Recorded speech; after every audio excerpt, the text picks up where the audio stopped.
On August 14, 1810, Le Sirius and La Nereide, two British naval vessels led by Captain Willoughby, quickly took control of Île de la Passe, a strategic islet located at the entrance of Grand-Port Bay.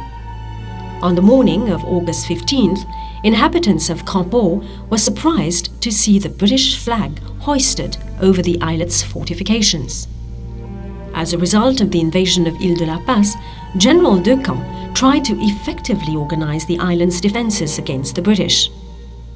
By a stroke of sheer luck, Captain Duperrey returned to Île-de-France sooner than expected from a naval expedition and approached Grand-Port Bay on August the 20th. On seeing the fleet of Captain Duperrey, the British hoisted the French flag on Île de la Passe, thus luring the French ships close to the islet. Shortly after, the British opened fire on the French until nightfall. Taking advantage of the lull in the fighting and being familiar with the area, the French removed all buoys and signs from the sea. The following morning, as the British vessels approached in order to administer the final blow, they found themselves trapped in shallow waters near the coral reefs.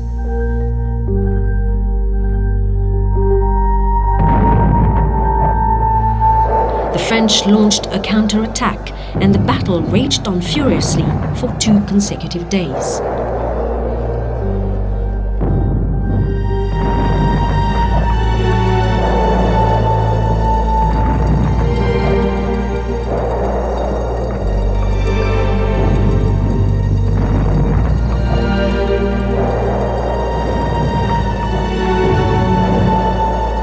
At the end of this naval engagement, the British were defeated, and it proved to be the only major successful naval victory for the French during the Napoleonic Wars, which is inscribed on the Arc de Triomphe in Paris.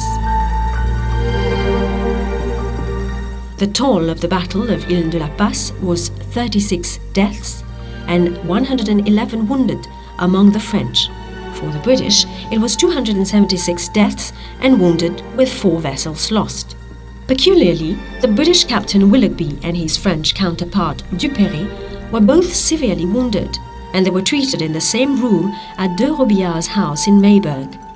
Today it is a national heritage and has been transformed into the National History Museum, formerly known as the Naval Museum of Mayberg. However, even with this major naval defeat, the British were more determined than ever to capture the island. The naval blockade was tightened, which greatly affected both the food supplies and defences of Île-de-France. In November 1810, nearly 18,000 men, including 8,000 Indian sepoys, sailed from Rodrigues for the final assault on the island. On November the 29th, the impressive British fleet, which consisted of 74 vessels, and under the orders of Admiral Bertie, appeared near the northwest coast of the island. Unfortunately for Governor-General Decamps, the French could only muster a maximum of 4,000 badly equipped and poorly motivated men. Sir John Abercrombie, a British general, and 10,000 men landed on a remote spot on the coast between Cambay and Poudre d'Or, most likely near Cap Malheureux, while the French were waiting for them in Port Louis. The British troops walked across the northern plains towards Port Louis, and on November the 30th, they halted at the powder mills in Pamplemousses, which had been abandoned by the French in order to rest and prepare their ammunitions. While heading towards the capital, a major military engagement took place between the Indian sepoys and the French troops and colonists at a place called Bayache near Long Mountain. The British Union Jack was raised by an Indian sepoy at l'Echelle Rock, a military surveillance post on the slopes of Long Mountain. Meanwhile, the French beat a hasty retreat back to Port Louis. This important military engagement eventually became known as the Battle of Long Mountain, with 250 deaths reported on both sides.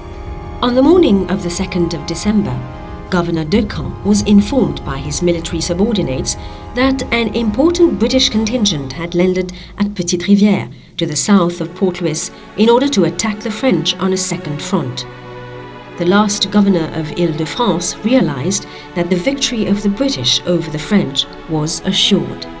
Governor-General de Caen surrendered in December 1810, but managed to obtain generous concessions from the British with the signing of the Capitulation Treaty, which stipulated that the French troops would leave the island with honor and the inhabitants would retain their properties, language, customs, and religions.